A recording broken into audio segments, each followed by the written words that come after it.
Morning everyone. इससे पहले हमने इस चैप्टर का हाफ पोर्शन कंप्लीट कर लिया था जो था वाटर एब्जॉर्प्शन, और उसके लिए जो स्पेसिफिक प्रोसेसेस यानी जो विधियां या इसकी जो क्रियाविधि होती है हमने वो स्टडी की। अब है इस चैप्टर का सेकेंड पार्ट जिसका नाम है एसेंट ऑफ सैप। अब एसेंट ऑफ सैप में ये एसेंट ऑफ सैप होता क्या है, तो सबसे पहले हम क्या समझेंगे कि ये सैप जो वर्ड होता है ना, ये सैप क्या होता है। तो सैप क्या है? सैप एक डाइल्यूट सॉल्यूशन है। डाइल्यूट सॉल्यूशन का मतलब है तनु विलयन। ठीक है, तनु विलयन किस चीज का विलयन है ये मैंने आपको पिछली क्लास में समझाया था कि प्लांट जो वाटर एब्जॉर्ब करते हैं वो पानी से वो ऐसे ही सिर्फ चुन चुन के H2 एब्जॉर्ब नहीं करते, तो उस पानी में नमक मिला हुआ होता है और काफी सारे मिनरल्स भी मिले हुए होते हैं, राइट, जो पौधे को जमीन से ही प्राप्त होते हैं यानी जल से ही प्राप्त होते हैं, मृदा के द्वारा, राइट। तो सैप क्या है? सैप वाटर और मिनरल सॉल्ट्स का तनु विलयन या डाइल्यूट सॉल्यूशन है। और एसेंट ऑफ सैप का क्या मतलब हुआ? एसेंट ऑफ सैप का मतलब होता है कि जैसे ये कोई प्लांट है, समझो ये कोई बेसिकली ट्री हो गया और यहाँ पे ग्राउंड लेवल है, ठीक है, तो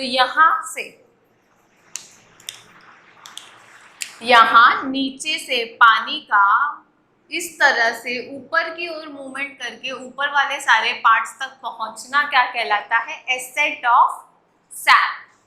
एसेंट ऑफ सैप, तो ऊपर कौन जा रहा है? सैप। और एसेंट क्या है?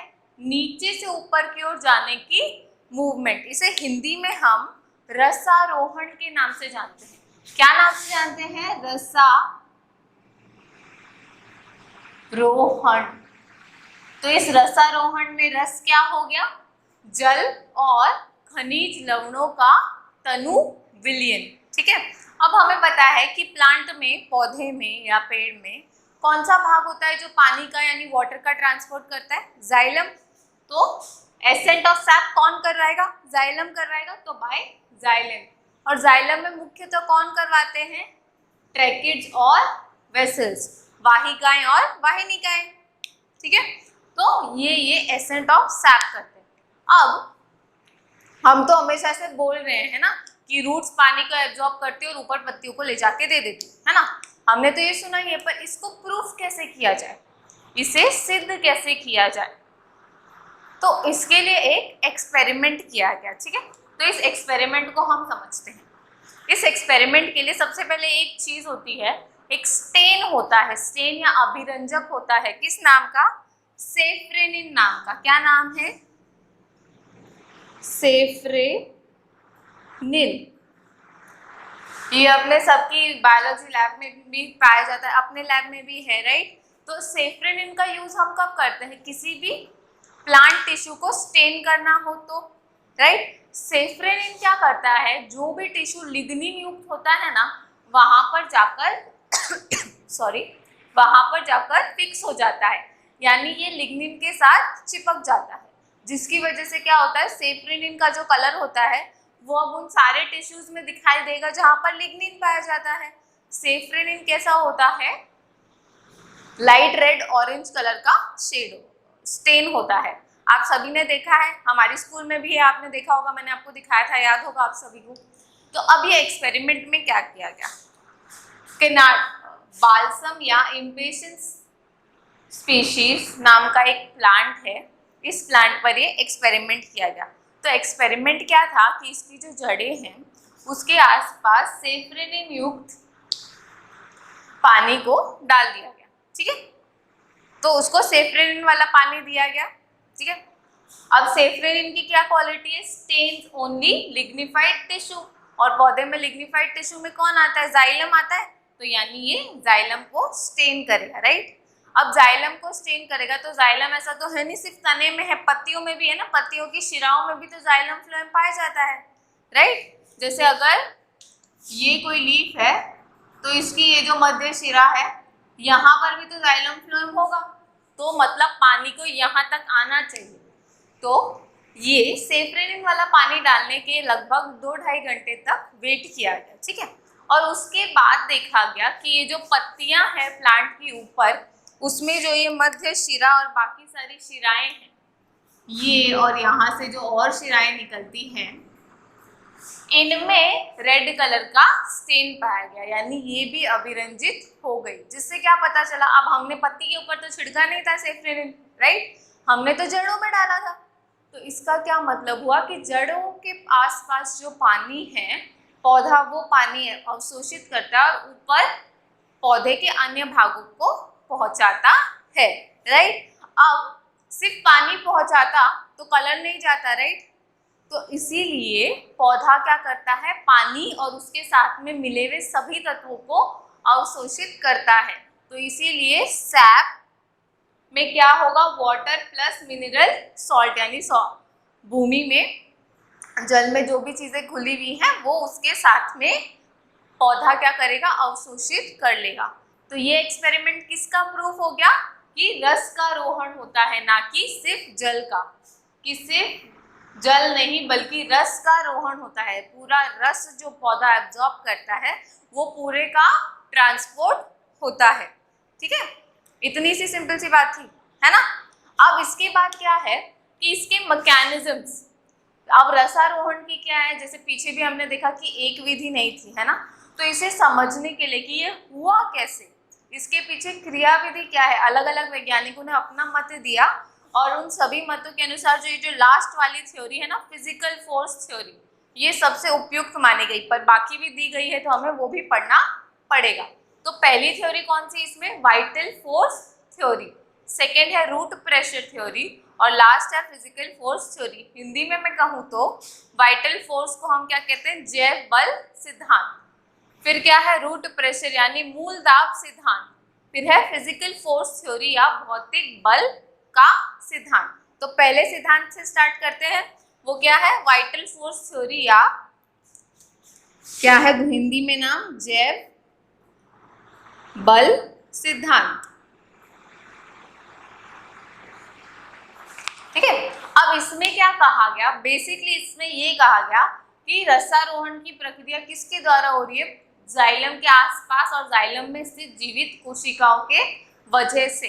तो क्या लिखा है मैंने यहाँ पे, due to force developed by living cells, यानी जीवित कोशिकाओं के द्वारा जो बल उत्पन्न हुआ उसकी वजह से पानी ऊपर चढ़ता है। वरना हमें टंकी में पानी चढ़ाना होता है तो मोटर का यूज करना पड़ता है ना, लेकिन पौधों में तो ऐसी कोई मैकेनिज्म नहीं होती। तो ऐसा कौन सा बल कहाँ से लग रहा है, तो उसको समझना है हमें यहाँ पे, ठीक है।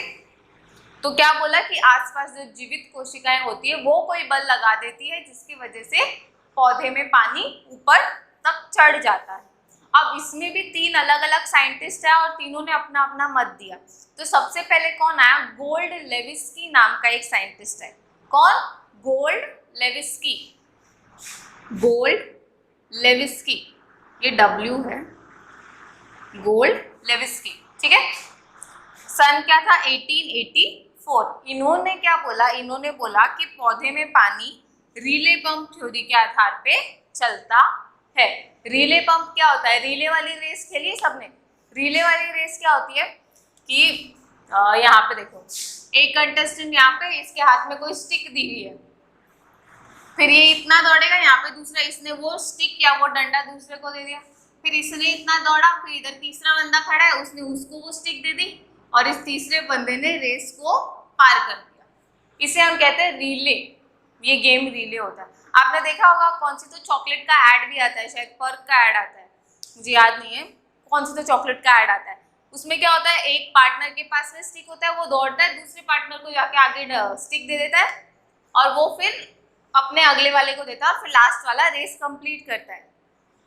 तो इन्होंने क्या बोला कि कोशिकाएं जो होती है वो भी ऐसे ही काम करती है। एक कोशिका ने पानी पकड़ा, उसने थोड़ी सी मेहनत की, फिर आगे वाली कोशिका को दी, फिर उसने आगे वाली कोशिका को दी, ऐसे करके रिले पंप, ये एक पंप सा बन जाता है और फिर इसके थ्रू पानी ऊपर की तरफ पहुंच जाता है।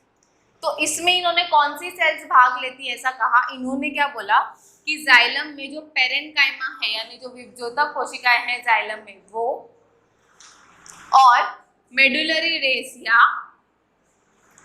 मज्जा किरणें जो है उनमें जो कोशिकाएं उपस्थित होती है, क्योंकि जाइलम में खुद तो क्या है, मृत कोशिकाएं होती है, राइट। लेकिन इसके पास में जो जीवित कोशिका है कौन सी, एक तो जाइलम पेरेन्काइमा और उसके ठीक पास में मज्जा किरणें जो उपस्थित होती है, उन सेल्स में जो एक के बाद एक कंटिन्यूस ओपी क्या था अपना, ओस्मोटिक प्रेशर, ओस्मोटिक प्रेशर या हिंदी में मैं कहूँ तो परासरण दाब। तो आपस में जब दो कोशिकाओं के बीच में परासरण दाब में चेंज आता है, उसकी वजह से क्या होता है, एक कोशिका का पानी दूसरी कोशिका में स्थानांतरित हो जाता है। तो ऐसे करके ये प्रोसेस चलती है।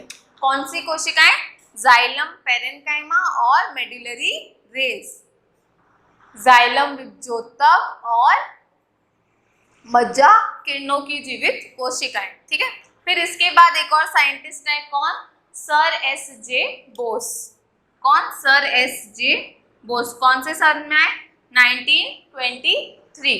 इन्होंने पल्सेशन थ्योरी दी।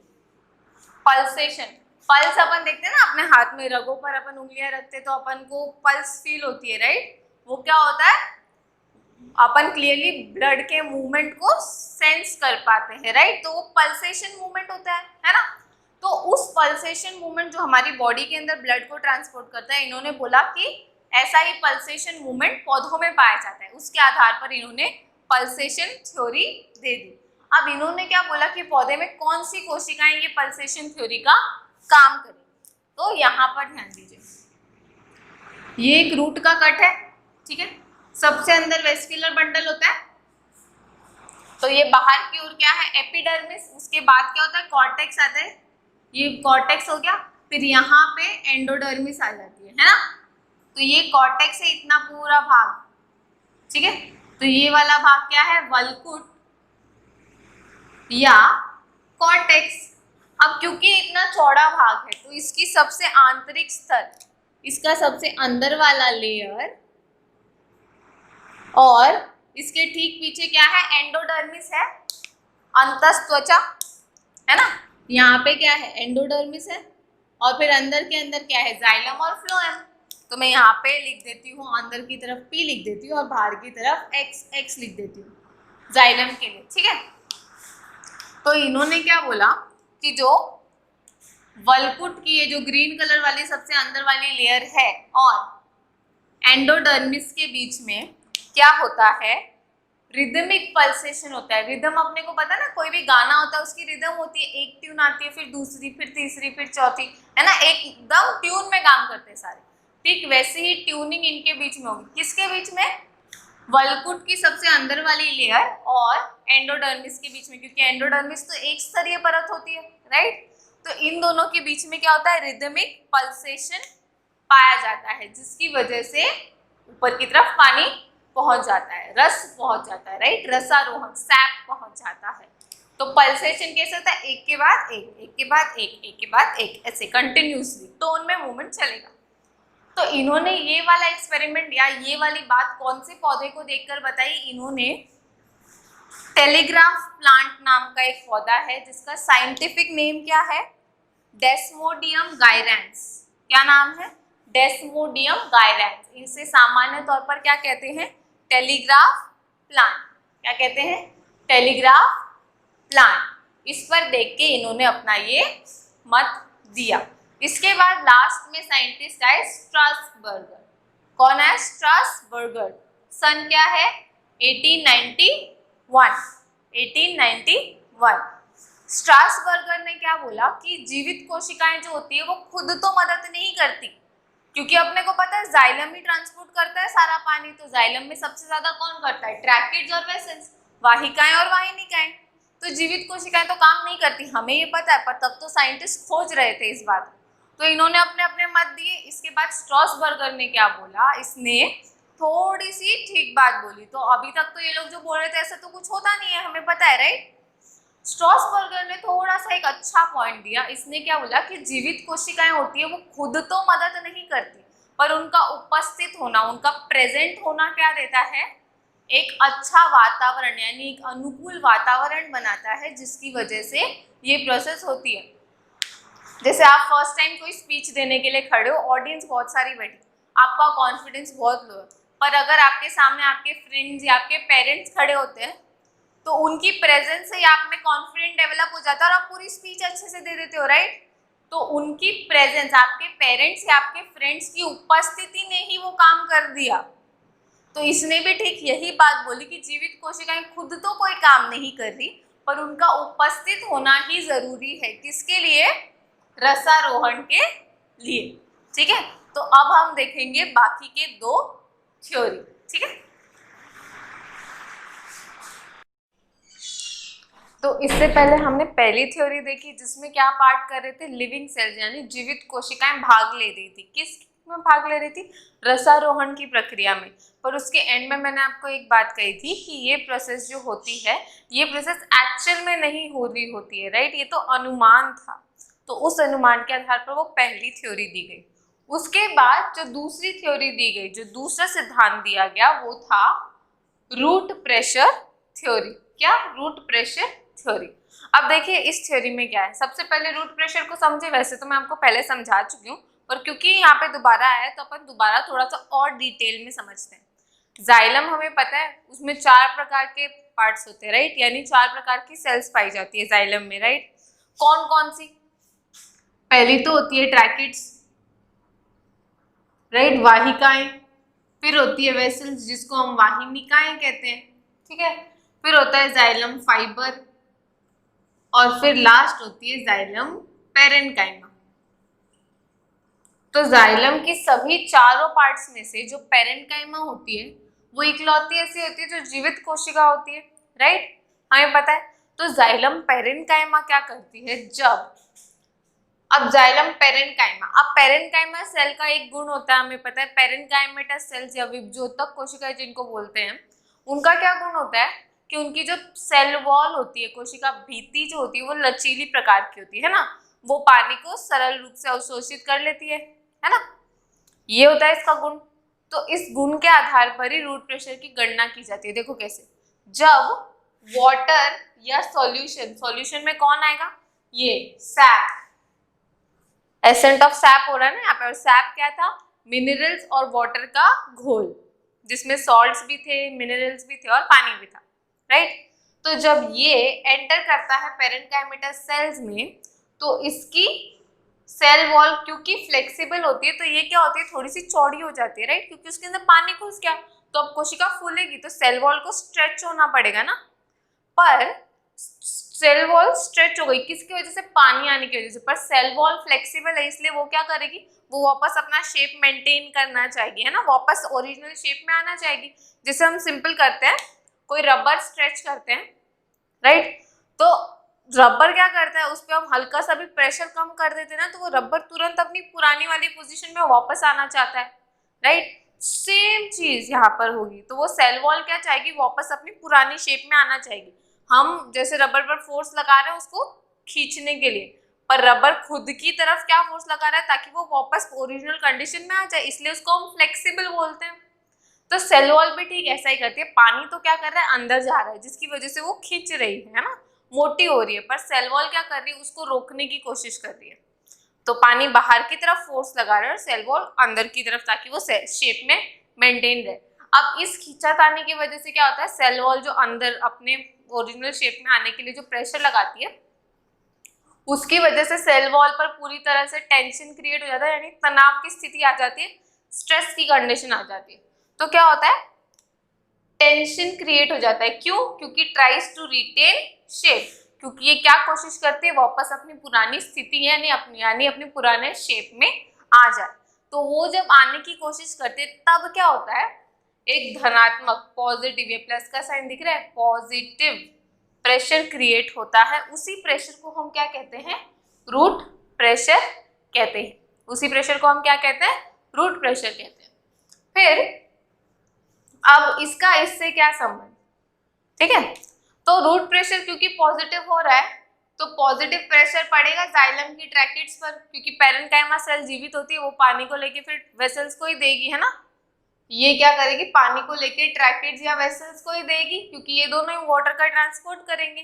तो उसकी वजह से यहाँ पर भी क्या हो जाता है, पॉजिटिव प्रेशर क्रिएट हो जाता है। तो यही बात मैंने यहाँ लिखी है, positive pressure in xylem tracheids due to sap, sap ही तो एंटर कर रहा था, तो पॉजिटिव प्रेशर यहाँ पे भी क्रिएट हो जाता है।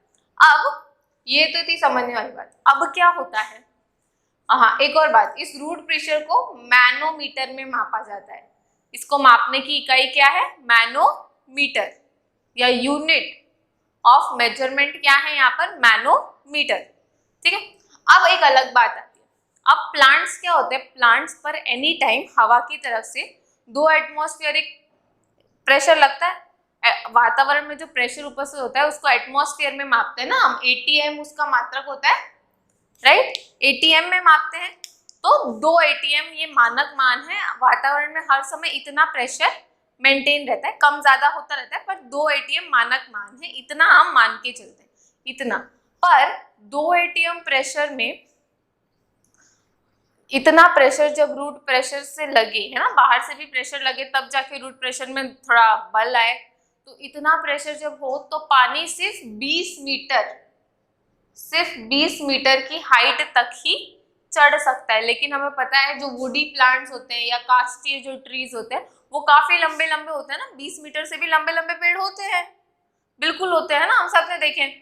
तो वहां तक पानी कैसा गया, उतनी लंबाई तक कैसा गया, इसीलिए जो रूट प्रेशर से पानी चढ़ने की जो प्रोसेस है ये क्या है, ये एक सीमित ऊंचाई तक ही संभव है, सीमित ऊंचाई तक ही संभव है। यानी अगर कोई काफी लंबा प्लांट है तो उसको पूरी ऊंचाई तक पानी चढ़ाने के लिए लगभग कितना एटीएम प्रेशर चाहिए, 12 एटमॉस्फेरिक प्रेशर चाहिए, है ना, 12 एटमॉस्फेरिक प्रेशर चाहिए। इतना तो हम वातावरण में अगर इतना प्रेशर आ गया तो बाकी हवा तो क्या पूरी अस्त व्यस्त हो जाएगी, है ना, क्या तूफान की कंडीशन हो जाएगी, और उतने कंडीशन में तो पानी चढ़ना असंभव हो जाएगा, राइट। तो ये क्या है, सीमित है, कैसा है, लिमिटेड, सीमित है। ये रूट प्रेशर कैसा है, लिमिटेड या सीमित, ओके। अब ऐसा भी होता है कि रूट प्रेशर क्या होता है, सब प्लांट्स में नहीं लग पाता, क्योंकि रूट प्रेशर लगने की वजह क्या है, मेन पेरेन्काइमेटा सेल है ना, जाइलम की पेरेन्काइमा सेल है। लेकिन हमें पता है जिम्नोस्पर्म्स के अंदर जाइलम पेरेन्काइमा तो पाई नहीं जाती, नहीं पाई जाती ना, क्या पाया जाता है वहां पर, सिर्फ वेसल्स पाए जाते हैं, वेसल्स और फाइबर्स पाए जाते हैं, राइट।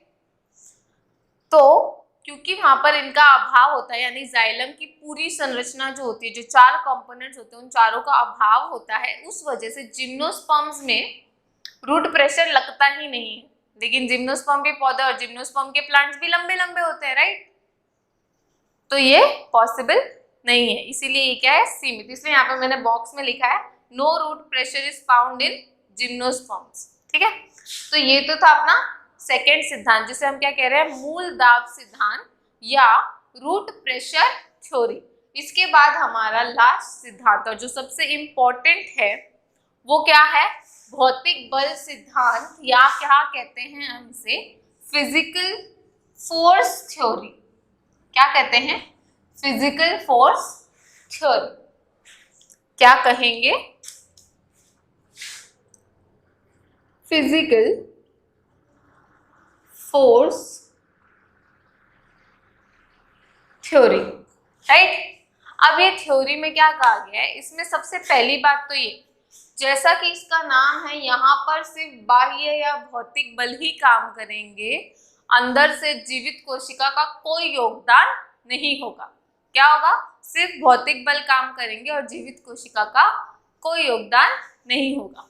तो क्या, only physical forces are involve, no living cells, only physical forces involve,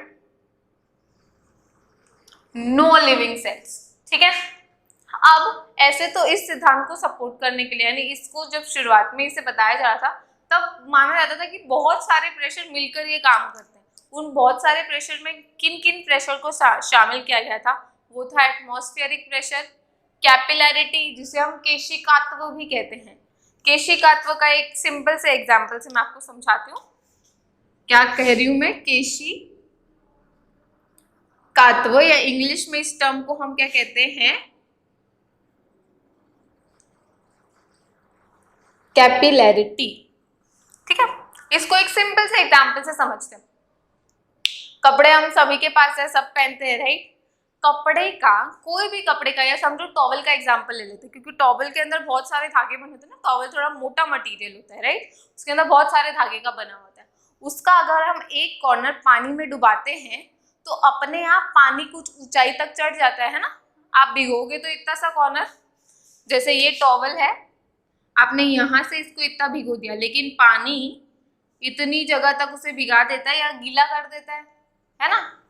तो ये जो मूवमेंट हुआ पानी का इतनी दूरी तक आना, वो किसकी वजह से संभव हुआ? धागे के जो रेशे होते हैं ना, फाइबर्स, वो कितने पतले होते हैं। उस पतली स्ट्रक्चर को या उस पतली संरचना को ही हम क्या कहते हैं? कैपिलरी कहते हैं, या क्या कहते हैं? कैपिलरी। और इसकी मदद से ही वो पानी ऊपर तक चढ़ जाता है। तो इसके पानी के इस गुण को या इस एक्टिविटी को हम क्या कहते हैं? कैपिलैरिटी या केशिकात्व। तो ये एक माना गया था, और एक प्रक्रिया क्या मानी गई थी? एंडोओस्मोसिस या अंतःपरासरण। अंतःपरासरण आपको याद था, किशमिश के एग्जाम्पल से हमने समझा था, राइट। किशमिश को पानी में रख देते हैं तो वो फूल जाती है ना। तो एंडोओस्मोसिस, ये 3 फोर्सेस काम करते हैं, ऐसा माना गया। फिर इसके बाद में 2 एकदम मतलब अच्छे वाले साइंटिस्ट आए, सारे ही अच्छे होते हैं, मतलब इन्होंने जो बात कही वो सही साबित हुई, इसीलिए मैं कह रही हूँ अच्छे वाले साइंटिस्ट आए, जिनका नाम क्या है? डिक्सन और जॉली। क्या नाम है? डिक्सन और जॉली। सन क्या है? 1894। इन्होंने क्या बोला कि जल है ना, जल, वाटर के पार्टिकल्स क्या करते हैं? एक दूसरे के साथ रहना पसंद करते हैं ना। कोई भी चीज होती है एक दूसरे के साथ रहना पसंद करते हैं, तो पानी पानी के साथ रहेगा, है ना। तो ऐसा क्यों होता है? ऐसा क्यों होता है? जैसे हम पानी के अंदर अगर पानी के अंदर अगर तेल डाल दें थोड़ा सा, तो तेल अलग अलग तैरता है और पानी अपनी जगह रहता है, राइट। तो पानी के कण क्या करते हैं? आपस में एक दूसरे को खींच रहे होते हैं, आपस में एक दूसरे के साथ रहने का प्रयास करते हैं। और इस प्रयास में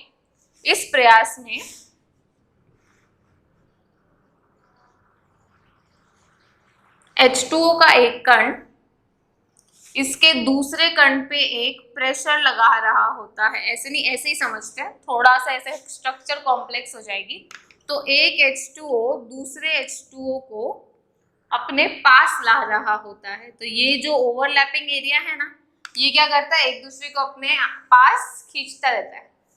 तो ये इसको अपने पास खींचेगा, ये इसको अपने पास खींचेगा, ऐसे करके एक दूसरे को आपस में खींचेंगे। इस एक्टिविटी को क्या कहते हैं? सहसंजन। हिंदी में क्या कहते हैं इसे? सहसंजन, या इंग्लिश में कहते हैं कोहेसन। क्या कहते हैं? कोहेसन। तो ये एक साथ रहने के गुण या एक दूसरे को अपनी ओर खींचने का जो गुण होता है, वो वाटर मॉलिक्यूल में काम आता है। और ये जो इस समय जो फोर्स या बल लगता है, उसे हम कहते हैं कोहेसन फोर्स ऑफ वाटर। एक तो ये, और दूसरा ट्रांसपिरेशनल पुल, या इसे हम कहते हैं वाष्पोत्सर्जी खिंचाव। क्या कहते हैं?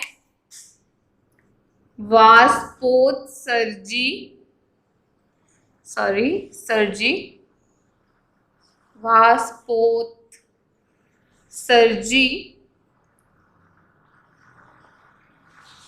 खिंचाव। ये क्या होता है? वैसे तो हमने पहले भी पढ़ा था पिछले चैप्टर में, है ना। इसको मैंने इस नाम से नहीं समझाया था, शायद इसी नाम से समझाया था, पर चलो मैं दोबारा से एक्सप्लेन कर देती हूँ इस प्रोसेस को भी। क्या होता है ये? जैसे एक प्लांट है, ओके, ये कोई पौधा है, ये इसकी जड़ें हैं, ये यहाँ पर पौधा है, इसकी काफी सारी ब्रांचेस निकली हुई, ये टॉप पर लगी हुई पत्ती से हम काउंट करते हैं, ठीक है। यहाँ पर सूर्य की किरणें पड़ती है, ठीक है। तो यहाँ पर वाष्पोत्सर्जन के थ्रू क्या होता है? H2O वाष्प के रूप में निकलती है, जिसकी वजह से यहाँ पे कमी आ जाती है। तो ये अपने पास वाले से मांगती है, फिर वो अपने पास वाले से मांगता है। याद आ गई ना स्टोरी? ऐसे ही तो वही चीज है। तो ये क्या करेगा? यहाँ पे कमी आ जाएगी तो पास वाले से मांगेगा, फिर इसने दे दिया तो इसके पास भी पानी की कमी आ गई, फिर इसने अपने पास वाले को दे दिया। ऐसे करके ये पत्ती में सारी संरचना एक दूसरे से मांगते मांगते तने तक आ जाती है। फिर तना भी ऐसे इसको देने के चक्कर में फिर मुख्य तने तक आ जाता है, और फिर मुख्य तना भी नीचे तक आते हैं, क्योंकि मुख्य तने से तो सारी पत्तियां भाग रही है ना, ऐसा तो है नहीं जो ऊपर वाली पत्ती है सिर्फ वहीं पे ट्रांसपिरेशन हो रहा है, ये बाकी सारी पत्तियों में भी तो वही एक्टिविटी हो रही है, ये भी इससे ऐसे ही करेगी, सेम प्रोसेस। तो ऐसे करके ये बात रूट तक पहुंच जाती है और रूट से पानी मांगता है, और फिर रूट के अंतिम छोर पे भी कमी आ जाती है, फिर ये बाहर प्रेजेंट पानी को अंदर खींच लेता है, जिसकी वजह से क्या होता है, लगातार एक स्तंभ सा बना रहता है ना, लगातार पानी का एक स्तंभ सा बन गया ना, क्योंकि कंटिन्यूसली चल रही है प्रोसेस, रुकी तो है नहीं, राइट, लगातार करते हुए क्या बन गया, एक स्तंभ सा बन गया। तो इसी एक्टिविटी को हम क्या कहते हैं, ट्रांसपिरेशनल पुल या वाष्पोत्सर्जी खिंचाव। तो जल के अवशोषण के लिए जॉली और डिक्सन ने क्या बोला कि यही दोनों काम करते हैं, एक तो ट्रांसपिरेशनल पुल लगेगा जिसकी वजह से जल का एक अटूट स्तंभ बन जाएगा, अटूट स्तंभ, क्योंकि कहीं पे भी नहीं टूटा है ना, ये पानी की लगातार मांग होती जा रही है और ये लगातार खींचता जा रहा है, तो एक अटूट स्तंभ बनेगा। और क्योंकि जल के अणुओं में ये गुण होता है सहसंजन का, तो ये स्तंभ तो टूटेगा ही नहीं, क्योंकि जल के कण एक दूसरे से दूर ही नहीं जाएंगे, राइट। तो ये दोनों की वजह से क्या होता है, वाटर का एब्जॉर्प्शन होता है। अब देखो ये दोनों मिल गए, ठीक है, अब यहाँ पे कहीं पे भी कोई भी एनर्जी खर्च हुई नहीं ना, तो ये कैसा प्रोसेस हो गया, पैसिव या निष्क्रिय, है ना, निष्क्रिय प्रोसेस हो गया, ठीक है। तो अब इसके रिलेशन में ये कुछ 5 पॉइंट्स है, इन्हें हम देखते हैं। बातें यही है जो मैंने आपको एक्सप्लेन की, बस अलग अलग पॉइंट में मेंशन की गई है। ये होता है लिखने का तरीका या बात को इफेक्टिवली समझाने का तरीका, ठीक है। तो ध्यान दीजिए, पहला क्या है, रूट टू लीव्स, यानी जड़ से लेके पौधे के अंतिम छोर, यानी तने से गुजरते हुए लास्ट छोर क्या हो गया, पत्ती हो गया। तो जड़ से लेके पत्ती तक एक एटूट कॉलम या अनब्रेकेबल कॉलम या एटूट स्तंभ बना होता है जल का। इस स्तंभ को या इस स्तंभ के बने रहने को क्या कहते हैं हम, जल स्थैतिक प्रणाली या वाटर स्टैटिक सिस्टम। क्या कहते हैं, जल स्थैतिक प्रणाली या वाटर स्टैटिक सिस्टम। ओके, ये बस ये जो स्तंभ बना है ना, इसका नाम दे दिया है यहाँ पे, ठीक है। फिर दूसरा पॉइंट क्या है, ड्यू टू ट्रांसपिरेशन, वाष्पोत्सर्जन के कारण क्या होता है, वाटर पुल मेंटेन रहता है, कहाँ से, वेन से कॉलम तक। वेन से कॉलम मतलब ये जो शिराएं होती है ना पत्तियों की, तो उन शिराओं को इंग्लिश में वेन्स कहते हैं। तो इन वेन से लेके ये जो कॉलम बना है वहां तक पानी का खिंचाव मेंटेन रहता है, राइट। दूसरा पॉइंट ये हो गया। तीसरा पॉइंट क्या है, cohesion force between water molecule, water या जल के अणुओं के मध्य सहसंजन बल लगा रहता है, जिसका मान 45 से लेके 207 एटीएम तक होता है, जिसकी वजह से ये कॉलम क्या होता है, कभी टूटता नहीं है। तो कॉलम के न टूटने का कारण क्या है, जल के अणुओं के मध्य सहसंजन बल, जिसका मान कितना है, 45 से 207 एटीएम के मध्य तक, यानी इतना वैरी हो सकता है, कहीं ज्यादा कहीं कम।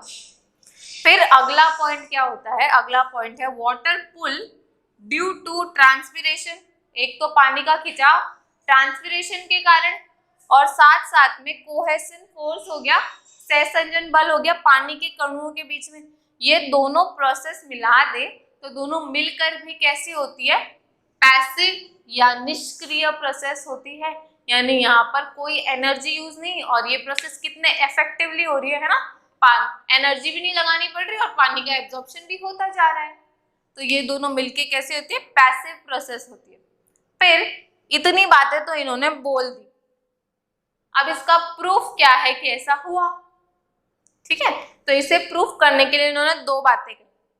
पहली बात क्या बोली कि ट्रांसपिरेशन की दर रसारोहण के दर के बराबर होती है, यानी जितना अधिक वाष्पोत्सर्जन होगा उतना अधिक रसारोहण होगा, और जितना कम वाष्पोत्सर्जन होगा उतना ही कम रसारोहण होगा, यानी जितना ज्यादा ट्रांसपिरेशन उतना ही ज्यादा एसेंट ऑफ सैप।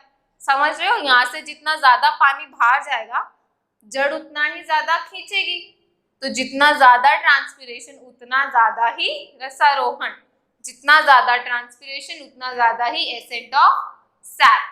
दूसरी बात क्या होती है, ये तो आप सबने भी नोटिस किया होगा कि दिन के समय पौधे की पत्तियां कैसी होती है, एकदम चौड़े में पूरी फैली हुई होती है, राइट। पर जैसे ही शाम हो जाती है या रात होती है तो पत्तियां क्या होती है, थोड़ी सी मुरझा जाती है, या जिन जिन पौधों की पत्तियां ऐसे दो भागों में होती है वो बंद हो जाती है, राइट। तो दिन के समय ऐसी स्ट्रेच पोजीशन में रहना वो क्या दिखा रहा है कि अंदर कोशिकाओं के बीच में तनाव उत्पन्न हो रहा है, यानी ट्रांसपिरेशन पुल की एक्टिविटी लगातार चल रही है, जिसकी वजह से पौधा कैसा है, तना हुआ या स्ट्रेच्ड है। लेकिन रात्रि के समय ऐसा नहीं होता, जिसकी वजह से पौधा हल्का सा मुरझा जाता है। तो ये जो लास्ट थ्योरी है फिजिकल फोर्स थ्योरी, इस प्रकार ये सबसे मान्य थ्योरी है, या मैं कहूँ सर्वमान्य थ्योरी है। काफी सिंपल सा छोटा सा चैप्टर है, इसको हमें लगातार रिवाइज करते रहना है। काफी इजी बातें थी, तो इसको पढ़ो, दोबारा पढ़ो, अच्छे से पढ़ो। और मैं आपको दोबारा से याद दिला दूं कि इस चैप्टर पर अच्छे खासे क्वेश्चंस आते हैं, ठीक है। Thank you.